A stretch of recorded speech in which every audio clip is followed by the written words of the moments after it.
Greetings and salutations, my lovely courtiers. I'm Lord Vale, and I'm here with another Insomniac story time.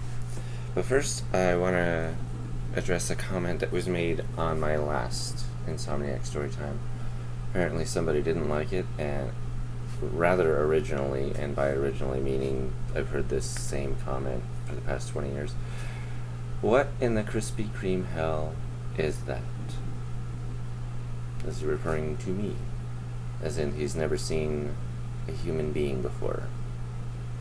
Or is he referring to the fact that he's probably never seen a person who don't eat donuts before? I don't know. Either way, I'm unbothered. So, let's get to it. This is a rather odd one. I'm going to get to the Vampirotica, I promise.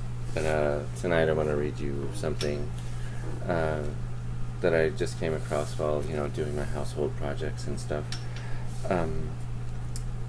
This is the first children's book that I wrote. You gotta understand, I grew up on children's tragedies, like Hans Christian Andersen and things like that.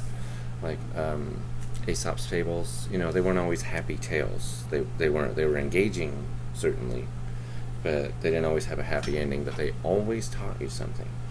So, when I set out to write a children's book, my first one, that was what I wanted to do. I wanted to, write a story along that vein, like a children's tragedy, but it had a lesson that I thought was important at the time.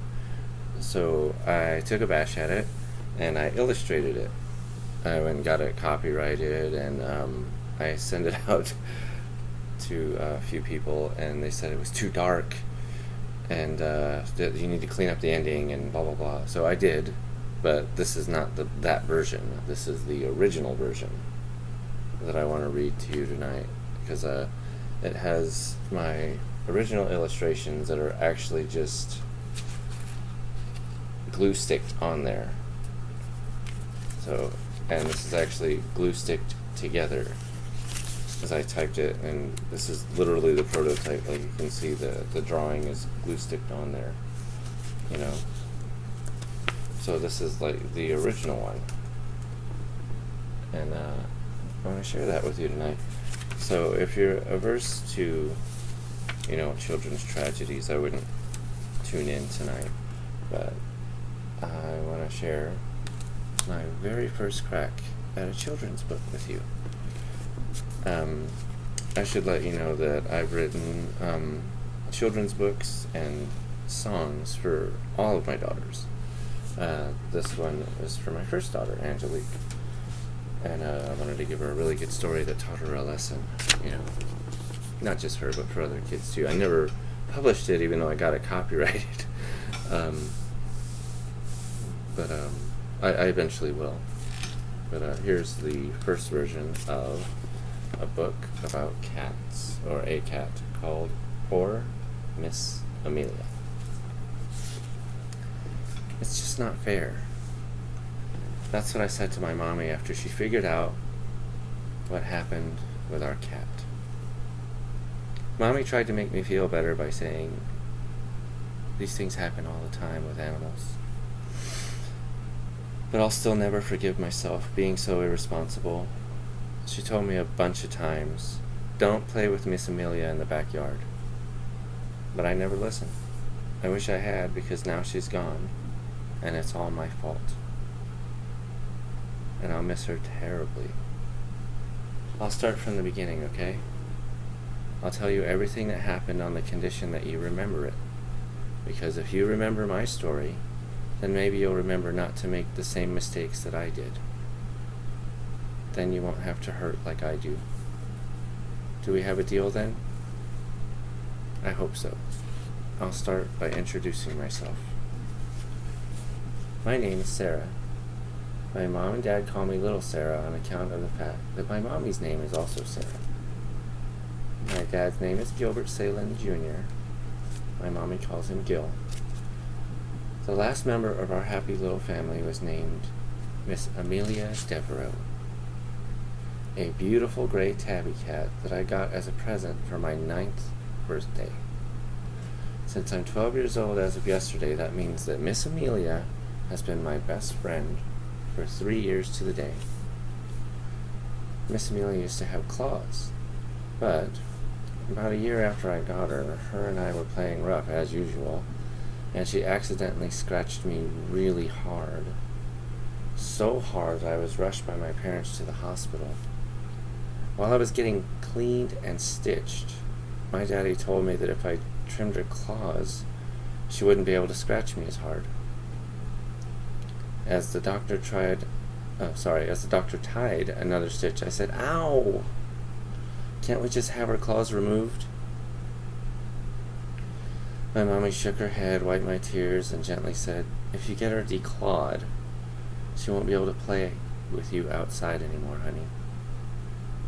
I winced as the doctor continued his stitch work and asked, "How come?" My mommy and daddy both looked at each other and breathed deeply before mommy answered, "Well, dear, we live in a wooded area. There are lots of hawks around here that would snatch up a pretty cat, just like Miss Amelia, just like that." Snaps her fingers. "Without claws, she couldn't fight back, honey." Before I could comment, my daddy added, "If we trim her claws once a week, not only would she be a lot happier, but she would still be able to play outside with you as usual, no boring indoors." My daddy winked and poked my belly as he said the last bit, which almost made me giggle, but at the same time the doctor was pulling the thread to cut the excess off where he was stitching, and I ended up wincing in pain. I looked at my arm. It looked horrible and hurt even more.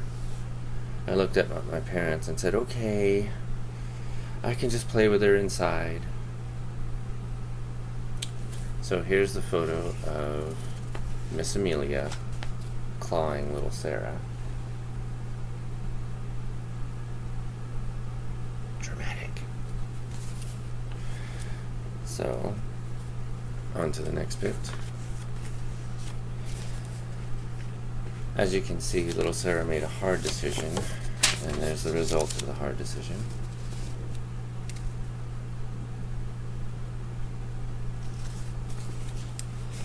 After that, my parents got her declawed for me. She wasn't the same when she got home. She was weak, and I could tell by the look in her eyes. She was very sad. It made me a little sad, but I decided to cheer her up by bringing her outside.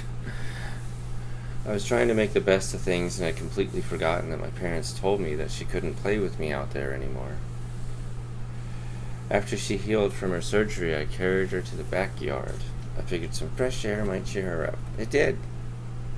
She was able to run around on the soft grass, chase butterflies, roll around in the flowers. I must have played outside with her every day for the rest of the spring, all summer, and most of the autumn. Until my mommy caught me bringing her in and said, "Sarah, you can't play with Miss Amelia outside anymore. You promised, remember?" I nodded while chasing Miss Amelia around the kitchen until I caught her. I rubbed my nose against her wet nose and muttered, "Are you sure about the hawks? We've been playing outside for months and haven't seen a single one, have we, Miss Amelia?" My mother was very cross. She instantly put down her vegetable cutting and looked at me sternly. She loudly said, "Months? Sarah, you can't do that, okay? She's defenseless without her claws. And if something happens to her because you didn't listen to me, you'll never forgive yourself." I pouted and said, "Sorry, Mommy. She just gets a lot happier when we play outside." Sigh. "It won't happen again." Do you believe her? I don't. Much to Miss Amelia's dismay, I kept my promise all through the winter. It wasn't until the following spring that I couldn't resist the urge. My beautiful cat was at the screen door making the best bird calls that she could and trying to catch squirrels through that screen door. She looked so pathetic. She was meowing desperately with her paws against the screen. When she started rubbing herself against my leg, then insistently walking back and forth to do the same to the screen door, I just had to let her out. There's Miss Amelia playing outside again. She was so happy to be outside. After about 20 minutes, she showed me just how happy she really was and brought me a dead bird. I thought it was so gross the very first time when we first got her, when she brought me that very first dead mole. But my daddy said that was her way of saying, I love you. So I thought that it was sweet from then on. Having our own little private burial ceremonies for them became a common ritual for Miss Amelia and I. That day was no different. From then, we played as often as we could and didn't get caught again until the following summer. She was very slick, little Sarah. It was bright and clear outside. The normal routine was I would play in my area, Miss Amelia would play in hers. Eventually I would chase her around, she would bring me a dead animal, and we would have a burial ceremony.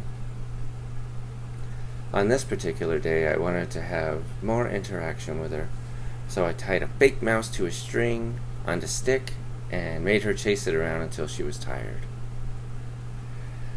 Then we would both rest and start up again. We were on our third go at it when I heard a piercing cry from above. It was a hawk. I grabbed Miss Amelia as fast as I could and hastily carried her inside.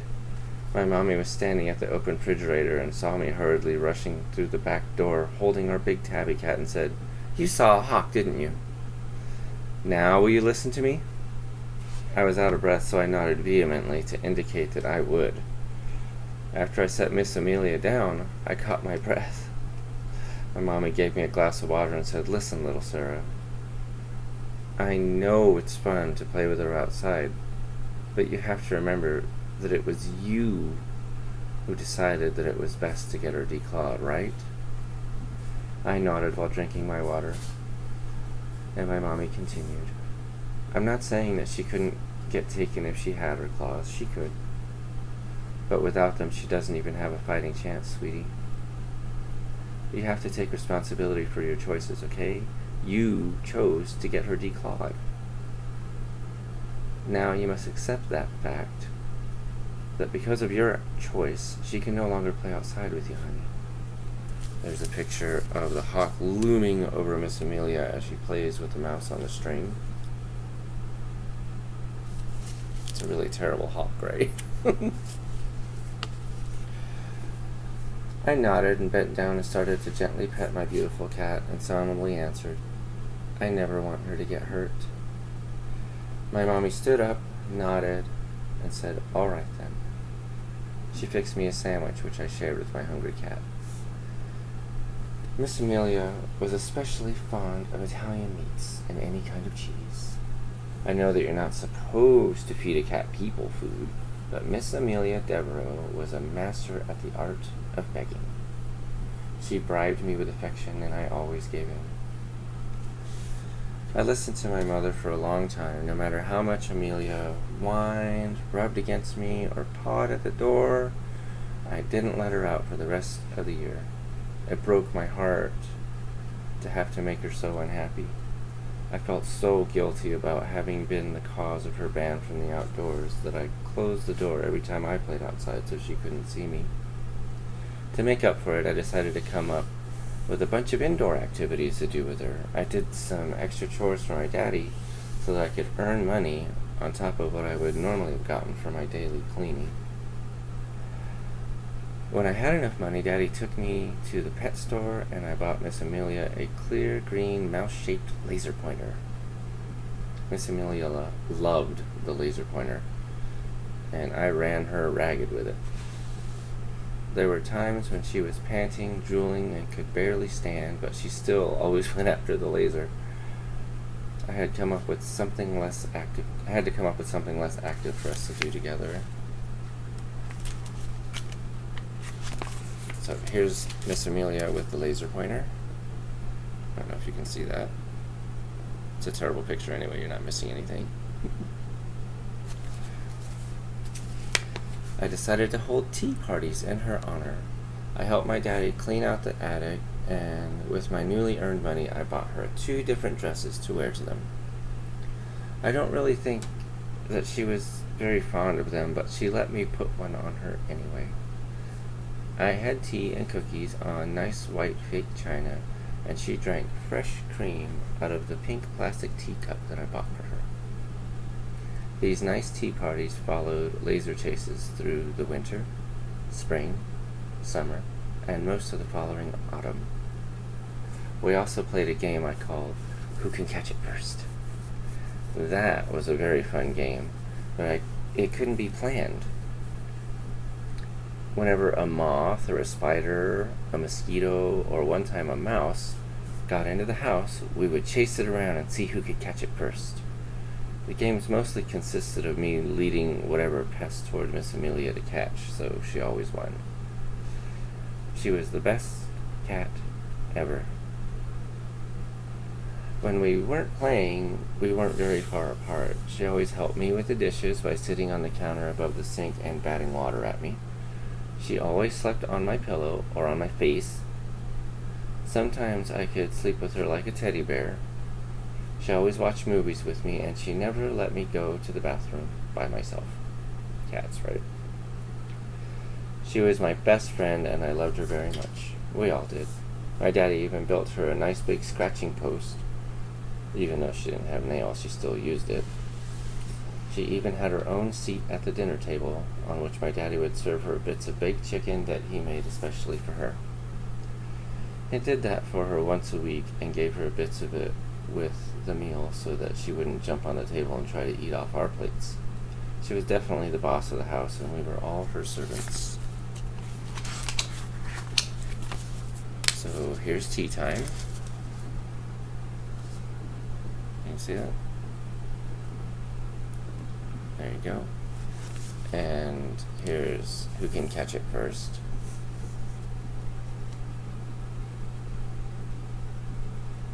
There you go.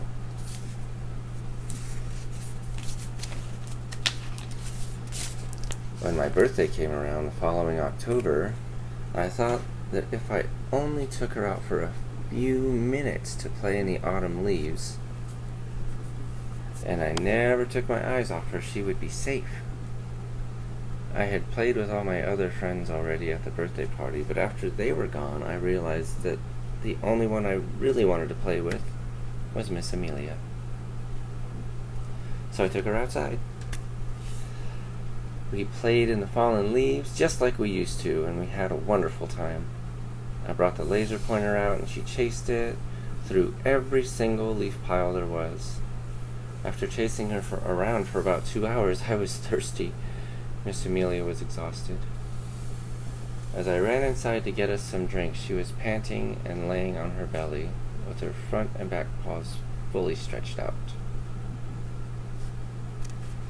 When I got to the kitchen, I knew exactly what I was going to get. I got myself a glass of water, and I got Miss Amelia her pink plastic cup with some milk in it. So here's Miss Amelia playing in the autumn leaves.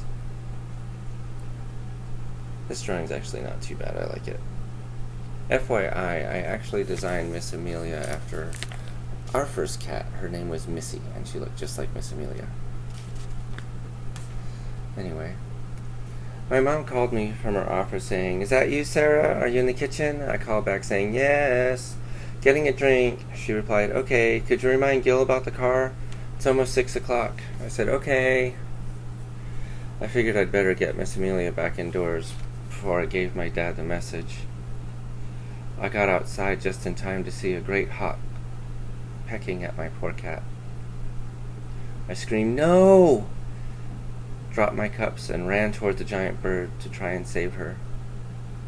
The bird took off with her in its claws. I chased it and clumsily hurled rocks at it, but it flew too high, too fast. It felt like all breath was forced from my body as I watched in horror as they flew away. I just knew that I would never see Miss Amelia Devereaux again.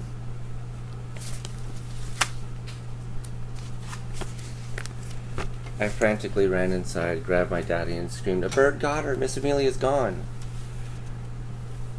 My dad was surprised. It took him a second to understand what I was saying. I drug him by the arm, pulled him outside, and pointed toward the direction where the hawk flew. He yelled at me, "You took her outside again?"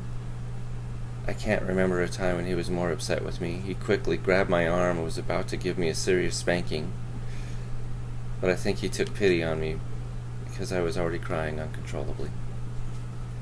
He took a deep breath, and with a forced calm, he said, "I can't believe you disobeyed us again, Sarah. You know what an important part of this family Miss Amelia was." He looked me in the eyes and calmly said, "I am very disappointed in you." Then he let go of my arm, stood up, looked to the sky, and quietly said, "Your mother can decide your punishment." Then he waved his hand to let me know that it was time for me to tell my mommy what I had done. I have never seen him look so hopeless. The short walk to my mom's office was the longest walk I had ever taken. I wanted a hug. I wanted someone to knock on our door and tell us that they had found her alive. I wanted Miss Amelia to paw at the screen and curl around my leg once I let her in. I wanted her to bring me a dead hawk. But none of that happened before I found my mommy behind the desk in her office. She must have heard me walk in because without looking up she said, "There's my little Sarah." When I didn't respond, she looked up, saw the state I was in, and immediately came over, hugged me, and asked, "What's wrong, baby? What happened?" I could barely speak. I was a bawling mess. All I could utter in between sobs was, Miss Amelia." It took a moment for my mom to figure out what I was trying to say, but when I did, she was furious. Her eyes got wide and she nearly yelled, "You took her outside? Is she gone? Did she get taken? Tell me, is that what happened?"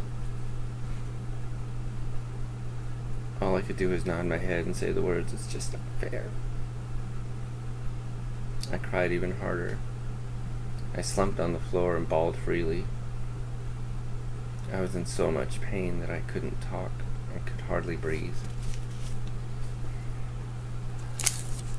My mommy took a moment, knelt down beside me gently, put a hand on my shoulder, and began to speak softly. She said, "Death is the natural evolution to life, Sarah. Plants grow until we eat them or until they die naturally, right?"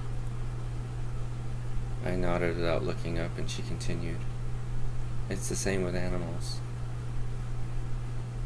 That bird wasn't trying to personally hurt you. It was just hungry and found something to eat. Didn't you once tell me that Miss Amelia used to kill birds and things all the time for you?" I looked up and nodded and added, "She used to bring them to me." Mommy nodded and said, "I don't think I can say anything to make you feel better, Sarah. This is your fault, and you have to live with that. I will tell you that even if she still had her claws and was allowed to be outside, there's no guarantee that she could have gotten away from that hawk, okay?" After I nodded, Mommy picked me up, wiped my tears, hugged me hard, and said, "We can't take back what has already happened, but we can certainly learn from it. What you have to learn from this is that your daddy and I don't make rules just to make you angry. We make them to protect you. In this case, we were trying to protect Miss Amelia, too. This happened to your father's first cat when he was about your age, in this house." Mommy was very sad about Miss Amelia. I could feel her tears fall on my neck as she hugged me. I never felt so awful in my life. My mom talked to me for a while longer, fed me, and sent me to bed. Even though she told me that these things happen all the time with animals, nothing made me feel better. That was the worst day I ever had endured. But it wasn't as bad as that night, my first night in 3 years without Miss Amelia on my pillow. When I got her as a kitten, it was the first spot in my bedroom she claimed as her own. It made me mad the first couple days, then I started to like it. Now that the thought that she would never be there again was settling in, all I could do was cry myself to sleep. So here's Miss Amelia as a kitten claiming the pillow.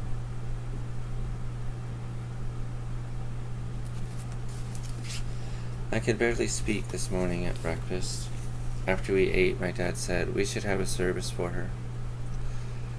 My mommy and I nodded at the same time. My daddy and mommy both held my hand at the service, which took place just before lunch. We all said something nice about Miss Amelia. Our neighbor Sherry and her husband Jim came, and they talked about how she liked to jump in their lap whenever they visited. My Uncle Samuel joked about feeding Amelia from his plate, even though it was a well-known rule not to. My parents both told everybody about how Miss Amelia was the one who actually ran the house. Then it was my turn. I was crying, and all I could say was, Miss Amelia was my best friend. Then I made 3 promises. I promised never to declaw another cat. I promised never to disobey my parents again. And I promised to tell others what happened so that it doesn't happen to them. That's why I told you. I'll keep all of my promises, and I'll never lose another kitty again. The end. And there's the last picture.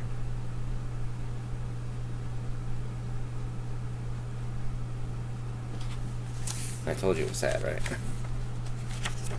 But yeah, that was my first crack at a children's book. So I hope you enjoyed it. I hope it wasn't too dark, those of you who are sticking around, thank you very much. I love you dearly. And those of you who are wondering what in the Krispy Kreme hell I am, I'm a guy like you who's doing the best with what he has. I love you all.